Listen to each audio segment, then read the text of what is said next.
திரு Joseph Vijay அவர்கள் பதவியேற்று 100 நாள் ஆகுது. அதை விளம்பரப்படுத்தியிருக்காங்க. செய்தித்தாள்களில் விளம்பரமாக வந்திருக்கு. 100 நாள் ஆட்சி, ஒரு யுகத்திற்கான மக்களின் மனசாட்சி அப்படிங்கிற மாதிரி ஒரு சைட்டேஷன் போட்டு விளம்பரம் பெரிய அளவில் பண்ணியிருக்காங்க. நீங்கள் கூட முந்தைய செய்திகளில் சொன்னீங்க, போதை அதிகமாயிடுச்சு இந்த 100 நாளில் அப்படின்னு சொன்னீங்க. கூட்டணி கட்சிகளினுடைய அழுத்தமும் அதிகமாக இருக்கிறது. அவங்க அமைச்சர் பதவி கொடுத்துட்டாங்க. ஆனாலும் தைரியமாக திமுக ஆட்சியில வாய் பேச முடியாத கூட்டணி கட்சிகள்லாம் இப்போ தைரியமா உங்க ஆட்சியில் நம்ம ஆட்சியில தான் ஆமா இருக்கு, ஸ்கூல்லயே தான் அது கிடைக்குது அப்படிங்கிறது தைரியமா குரல் கொடுக்குற அளவுக்கும் விஜய் அவர்கள் அவ்வளவு ஃப்ரீயா இருக்காருன்னு பார்க்க வேண்டியதா இருக்கு. இந்த செய்தி எப்படி மேடம் பாக்குறீங்க? அதாவது நீங்க ரெண்டாவதா சொன்ன பார்ட்ல எப்படின்னா, ஏன் அவர் தைரியமாக இருக்கார், தைரியமா விட்டு வச்சிருக்காரு எல்லாரையும் பேசுறதுக்கு அப்படின்னா, நான் என்ன நினைக்கிறேன்னா, இந்த ஆட்சிக்கு மேல இன்னும் அவருக்கு ஒரு பயம் இருக்கிறது. இவர் ஏதாவது கூட்டணி ஆட்சிகளை போயிட்டு இவர் கூட்டணி கட்சிகளை இவர் அடக்க நினைத்து அவங்க செதறி வெளியில விலகி போயிட்டாங்கன்னா தன் ஆட்சி கவிழ்ந்துடுங்கிற பயமாக கூட இருக்கலாம். அதை கூட இன்னைக்கு அட்வான்டேஜாக எடுத்துட்டு இவங்க வெளியில இவங்களே விமர்சனம் பண்ணலாம். ஏன்னா நீங்க திமுக ஆட்சியில நம்ம அதை தான் பார்க்கணும். இன்னி வரைக்கும் அதாவது கருணாநிதி அளவுக்கு இன்னைக்கு இங்க யாரும் இது கிடையாது தான். ஸ்டாலின் அந்த அளவுக்கு ஒரு ஆளுமையான ஒரு ஆளுன்னு சொல்ல முடியாது. இல்லை உதயநிதி அதுக்கப்புறம் எதுவுமே இல்லை அப்படின்னு சொல்லலாம். பட் இருந்தாலும் கூட அந்த கட்சியினுடைய ஆளுமைங்கிறது இன்னும் கூட இருக்கிறது. அதுக்கு காரணம் கருணாநிதி, அது ஸ்டாலின்னு நான் சொல்ல மாட்டேன். பட் எனிஹவ் அவங்களுக்குரிய அந்த ஒரு இதுங்கிறது இன்னும் தொடர்கிறது. ஆனால் இவருக்கு அதெல்லாம் கிடையாது. இன்னைக்கு அந்த கூட்டணி கட்சியினுடைய பலத்துல அவர் ஒட்டி கொண்டு இருக்காரு, அவ்வளவுதான் சொல்ல முடியும். ஏன்னா ஜெயிச்சதே கூட எல்லாரும் மறுப்பாங்க, அவர் எவ்வளவு ஜெயிச்சாரே இல்லைன்னு. அவர் பெரும்பான்மை ஒன்றும் ஜெயிக்கலையே. நீங்க இவ்வளோ பர்சன்ட் ஜெயிக்கல, அதனால மோடி ஆட்சியில இருக்க முடியாது அப்படின்னு இதே எதிர்கட்சிகள்லாம் பேசினாங்க. இதே காங்கிரஸ் அன்னைக்கு பேசிச்சு. நான் என்ன கேட்கிறேன், அதை விட கம்மியான சீட்டு தானே இவர் ஜெயிச்சாரு. அப்புறம் இவர் மட்டும் எப்படி ஆட்சி புரியறதுக்கு எல்லாருடைய மனசுலயும் அவர் இல்லைன்னு தானே தோணுது அப்படி பார்க்கும் பொழுது. ஸோ அந்த பெரும்பான்மையை இவர் பெறவில்லை. அந்த நாள் ஏற்பட்ட ஒரு பலவீனம் அவருக்கு இருக்கலாம். அதனால இந்த கூட்டணி கட்சிகள் அவரை ஓவர் ரூல் பண்ணுது அப்படின்னு தான் தோணுது. ஆனா அதே சமயத்துல நீங்க இந்த 100 நாள் ஆட்சியை பத்தி நீங்க சொன்னீங்க, பெரிய பெரிய விளம்பரங்கள்லாம் போட்டிருக்காங்க அப்படின்ட்டு. நான் அதான் சொன்னேன், ஏற்கனவே நம்ம பல தடவை சொல்லிட்டு இருக்க மாதிரி, எப்படி திமுக ஆட்சி 100 நாள் ஆனோடனே அவங்க ஒரு பெரிய விளம்பரம்லாம் கொடுத்தாங்களோ அதே அளவுல இவங்களும் பண்ணியிருக்காங்க. ஸோ இப்போ திமுக வெர்ஷன் 2 அப்படிங்கிறதான் தாவேக்கான்னு நம்ம சொல்லிட்டு இருக்கோம். இதுலேயும் அதே ஒரு மேட்ச் ஆகுது. இப்போ இந்த 100 நாள் அப்படிங்கிறதையும் தாண்டி இப்போ திமுக என்ன பண்ணுச்சு, தாவேக்கா என்ன பண்ணிட்டு இருக்கு அப்படின்னு ஒரு சின்ன ஒரு கம்பேரிசன் பார்த்தோம்னா தெளிவாக புரியும்னு நினைக்கிறேன். இப்போ திமுக ஆட்சியில் நாங்கள் சிறுபான்மையினருக்கான ஆட்சி அப்படின்னு சொன்னாங்க, அப்படிங்கிறதோட நிறுத்திட்டு இருந்தாங்க. இப்போ தாவேக்கா ஆட்சி வந்ததுக்கப்புறம் எல்லாமே கிறிஸ்தவ மயமாகி கொண்டிருக்கிறது. சட்டசபை உட்பட எல்லாமே கிறிஸ்தவ மயம்தான். எல்லாமே கிறிஸ்தவ மயம்தான். ஏன்னா சட்டசபையிலேயே அவர் பைபிளோட தான் தொடங்குறாரு. அப்புறம் மத போதகர்கள் மாநாட்டில் போய் கலந்துக்கிறாங்க, இது கிறிஸ்தவ ஆட்சின்னு சொல்லிக்கிறாங்க. அவர் மரியம் வில்சன் தமிழ் எனக்கு தேவையில்லை, எனக்கு பைபிள் மொழி கிறிஸ்து அப்படின்றாரு அவரு. அப்போ அதை கண்டிக்க மாட்டுறாரு விஜய். ஸோ எப்படி போகுது பாருங்க. அப்போ மொத்தமாக தமிழம் முழுவதுமாக இன்னைக்கு கிறிஸ்தவமயமாகி வருகிறது. அடுத்தது பார்த்தோம் அப்படின்னா மற்ற பொலிட்டிக்கல் விஷயங்களுக்கெல்லாம் வராது. அதுக்கு முன்னாடி இந்த நாட்டிற்கு இந்த தேசியத்திற்கு ஆபத்தான சில விஷயங்களை முன் வச்சுட்டு பின்னாடி மற்றக்கெல்லாம் போகலான்னு பார்க்குறேன். அடுத்ததாக நீங்க பார்த்தீங்க அப்படின்னா இந்த பயங்கரவாதத்தை ஒடுக்குவதோ இல்லை பயங்கரவாதிகளை ஹேண்டில் பண்ண அந்த விஷயங்கள் ஆகட்டும், அதுலேயும் பார்த்தீங்கன்னா திமுகவுக்கும் தாவேக்காவுக்கும் பெரிய வித்தியாசம் இல்லைன்றதான் தோணுகிறது. ஏன்னா இன்னைக்கு கூட்டணியில இவங்க வச்சிருக்கிறது யாரு? ஐயுஎம்எல். ஐயுஎம்எல்க்கு முதல் முறையாக அமைச்சரவையிலையும் பொறுப்பு கொடுத்து வச்சிருக்கிறது இவர் தான். அப்ப அவங்க என்ன பண்றாங்க, வந்தே மாதரம் பாடலை நாங்கள் சுதந்திரத்திற்கு முன்பே தடுத்ததும் நாங்கள் தான், இப்பயும் இந்த வந்தே மாதரத்தை நாங்கள் எதிர்க்கிறோம் அப்படிங்கக்கூடிய ஒரு பிரிவினைவாதியை தான் தன்னுடைய கூட்டணியிலே வச்சிருக்கார். அமைச்சர் பதவி கொடுத்து வச்சிருக்கார். இது வரைக்கும் திமுக கூட செய்யாத ஒரு விஷயத்தை இவர் செஞ்சு வச்சிருக்கார். அடுத்ததாக நம்ம பார்த்தோம் அப்படின்னு சொன்னா, நான் பயங்கரவாதிகள் விஷயத்தை சொன்னேன். அதுல இந்த முன் விடுதலை, அதை தான் ரொம்ப நாளாக நீண்ட நாள் கோரிக்கையாக அவங்க வைத்துக் கொண்டிருக்கார்கள், சிறைவாசிகள் விடுதலை அப்படின்னு சொல்லிட்டு. அப்ப அந்த விஷயத்திலையும் இவர் எங்க தடுமாறுறாரு அப்படின்னு சொன்னா, அவர்களையும் விடுதலை செய்ய வேண்டும் என்று இவர்களுக்கு அழுத்தம் கொடுக்கும் பொழுது இவர் என்ன சொல்றாரு, வழக்கிலிருந்து விடுதலை செய்ய முடியுமான்னு தெரியல, அப்படி செஞ்சா வேற மாதிரி பிரச்சனைகள் வரலாம், அப்படிங்கிறதுனால அவர் என்ன சொல்றாரு, நாங்க நீண்ட நாள் பரோலுக்கு விடுறதுக்கு என்ன வாய்ப்பு இருக்கு, அப்ப நீண்ட நாள் பரோல்ல அவங்களை வெளியில விடலாம்.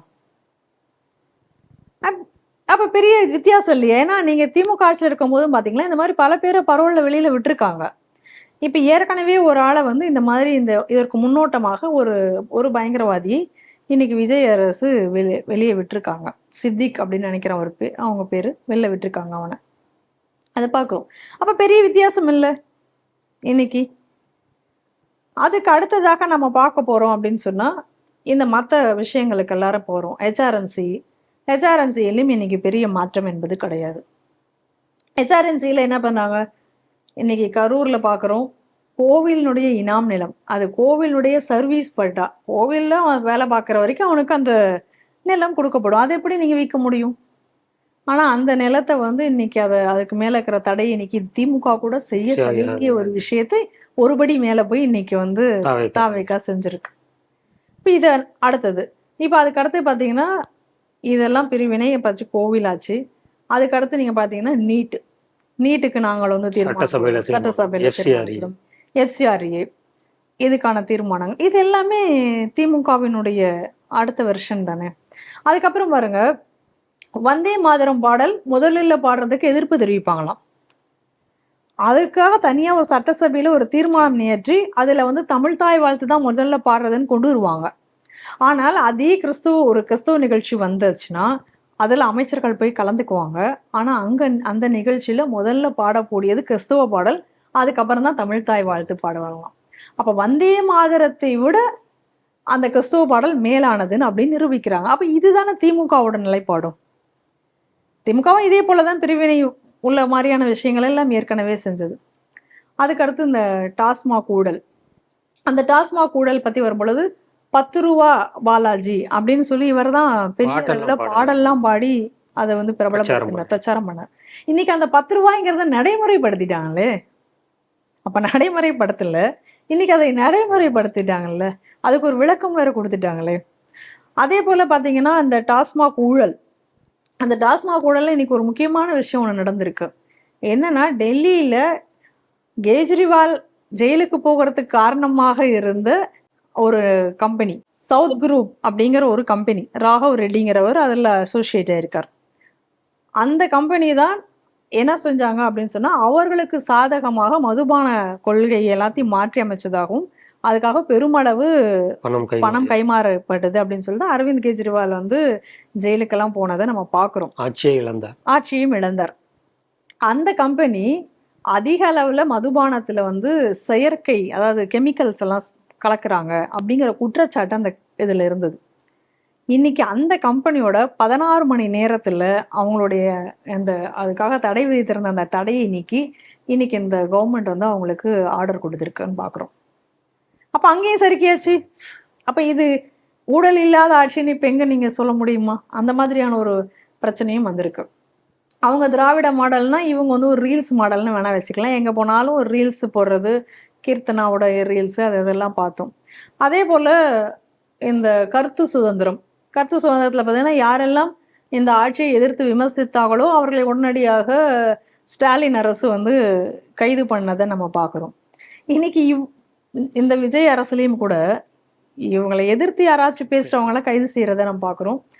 குறிப்பா உதயநிதி கைது. ஆனா உதயநிதி கைது செய்யப்பட வேண்டியவருங்கிறது வேற விஷயம். ஆனா அதே உதயநிதி சனாதனத்தை ஒழிப்போம் அப்படிங்கிறதா எங்களுடைய கொள்கைன்னு சட்டசபையில பேசும் பொழுது அதற்கு எதிர்ப்பு தெரிவிக்கல, அதற்கு கைது செய்யப்படவில்லை. ஆனால் ஏற்கனவே இதற்காக அவர் மேல வழக்கெல்லாம் இருக்கு.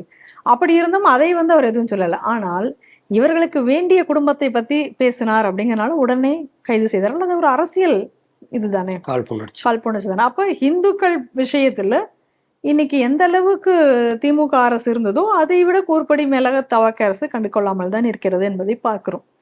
ஏன்னா இந்த சனாதன ஒழிப்பாக இருக்கட்டும், இல்லை மற்ற விஷயங்களாக இருக்கட்டும், தொடர்ச்சியாக பல இடங்கள்ல வந்து இன்னைக்கு சர்ச்சைகள் முளைத்து வருகிறது. இன்னொரு பக்கம் மசூதிகள் முளைத்து வருகின்றன. இன்னொரு பக்கம் வக்பு என்று சொல்லி நிலங்கள் ஆக்கிரமிப்பதாக இருக்கட்டும், அதிலெல்லாம் எந்த ஒரு பெரிய நடவடிக்கையும் எடுக்கப்படவில்லை.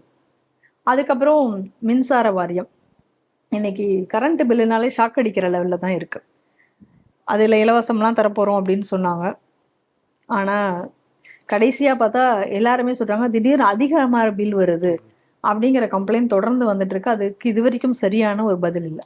ஹார்ட் டிஸ்க் காணா போச்சு, அதுக்கான விசாரணை என்ன அதுக்கான ஆச்சுன்னு விசாரணை என்ன தெரியல. ஆச்சு, அது என்ன எங்க போச்சுன்னே தெரியல. இதெல்லாம் வச்சு பாருங்க.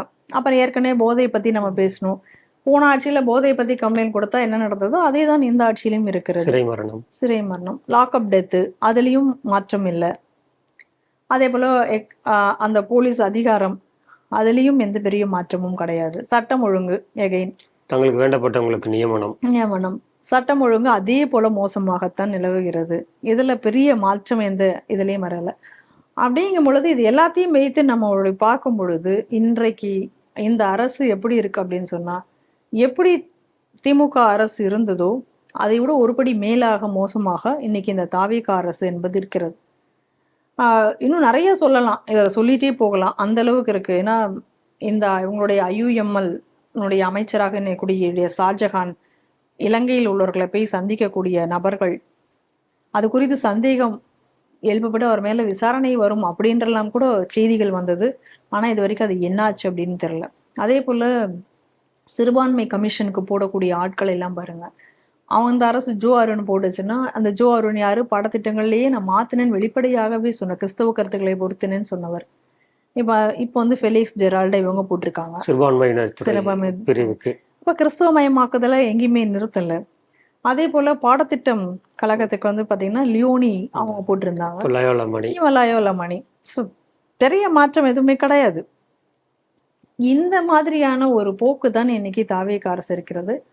ஆனாலும் கூட சிலர் வந்து சில மாற்றங்களும் அதுல இருக்கிறது அப்படின்னு சொல்றாங்க. அது எந்த அளவுக்கு தெரியல, அது போக போகத்தான் தெரியும். அதாவது பழைய கடந்த ஆட்சியில வந்து பார்ட்டி ஃபண்ட் அப்படின்னு ஒன்று இருந்தது, அதன் மூலமாக டெண்டருக்கோ அல்ல எதுக்காக இருந்தாலும் அந்த பார்ட்டி ஃபண்டுங்கிற ஒரு பிரச்சனை இருந்தது அப்படின்னு சொன்னாங்க. ஆனா இப்போ வந்து இந்த ஆட்சியில வந்து அந்த பார்ட்டி ஃபண்ட் அப்படிங்கிறது ஒன்று கிடையாது, அது ஒழிக்கப்பட்டிருக்கிறது. அதனால ஊழல் என்பது குறைஞ்சிருக்கு நிறைய இடத்துல அப்படிங்கக்கூடிய ஒரு செய்தியும் நமக்கு வருது. ஆனால் அதை முழுமையாக அது என்ன அப்படின்னு நம்ம போக போகத்தான் தெரியும். ஏன்னா நம்ம மாற்றங்கள், நல்ல மாற்றங்கள் வரும்போது நம்ம அதை வரவேற்போம், நம்மளுடைய இது அதுதான். அதனால இந்த ஒரு மாதிரியான மாற்றத்தை என்பது நம்ம வரவேற்கணும். ஸோ ஊழல் இல்லாத ஒரு ஆட்சியாக இருந்தால் நம் தாவேகா ஆட்சி நிச்சயமாக அந்த ஆஸ்பெக்ட்ல நம்ம வரவேற்போம். ஆனால் பெரும்பாலான விஷயங்கள் என்பது பெரிய அளவுல திமுகவிற்கும் இவர்களுக்கும் வித்தியாசம் என்பதில்லை. அந்த தமிழகத்தினுடைய வேதனை என்பது தொடர்கிறது என்பதுதான் நம்மளுடைய கருத்தாக இருக்கு.